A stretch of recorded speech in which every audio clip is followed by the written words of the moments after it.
Hey, how's it going, everybody? It's DJ Sketch. Welcome back. And you know what, man? I'm getting kind of burnt out playing AAA games at the moment, so I wanted to jump back in time and play some old school games on the Nintendo Entertainment System that I used to play all the time.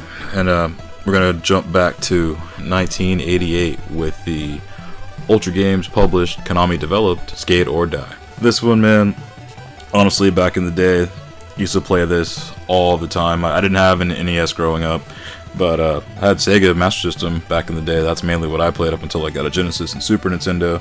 But a homie got me onto this game back in maybe 5th or 6th grade or somewhere around there. Then we played it in the summertime, and this is one of the most fun games I remember having a lot of memories with back in the day, especially playing it co-op. So the deal is, it's a set of 5 events you can pretty much play at your leisure, or you can do them all at once in a competition base. It's definitely something you want to do co-op if you want to do the competitions, or you can just practice. And we'll just go through all of them one by one. First, we got the Joust. You skate a pool against an opponent. You can pick Poser Pete, Aggro Eddie, or Lester. Lester being the hardest of the 3. I'm gonna go with Poser Pete, and even Poser Pete's not easy, but also this is one of the modes even back in the day. Like, playing this against a friend was always way more fun. But even still, playing against the computer, it's not so bad. Even still, Poser Pete still completely trumps me every time. But it's cool. But I guess I got more steezy front rocks than he does, so whatever. You can't take that from me, Poser Pete. And then second, we have the downhill race, and this one I used to play all the time. Between this and the freestyle ramp mode were the two that I'd always really get into.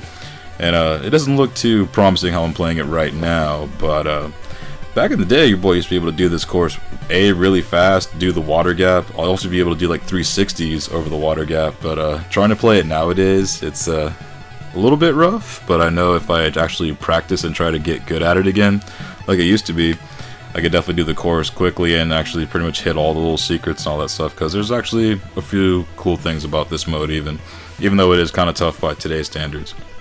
And then next up, you have the downhill jam. This is one where you actually go down an alleyway. You can't really do any just straight ollies, but you can just do 180s, and you can actually punch and kick in this mode. It's almost like a precursor to Road Rash. And you just go through the alley, do some tricks, and just go through the path. And if you can do a 180 onto the cop car at the end of the alley, you get some bonus points, or you can win just by getting to the end of the course faster. Next up is the high jump, or highest air, which is the one I always skip. I hated this as a kid, and that's why I don't have footage of it now either, because I always hated this mode. So you pretty much have to rock the D-pad back and forth to actually pump the ramp as opposed to pressing A. And with this one, you can take it or leave it. I mean, you don't really get scored for your actual air until the 5th pass, so pretty much you're just rocking the D-pad furiously, trying to get that 5th air to be the highest out of all of them. That one I never really took a shine to, so I always skipped it in favor of freestyle mode, my personal favorite out of all the 5 on offer.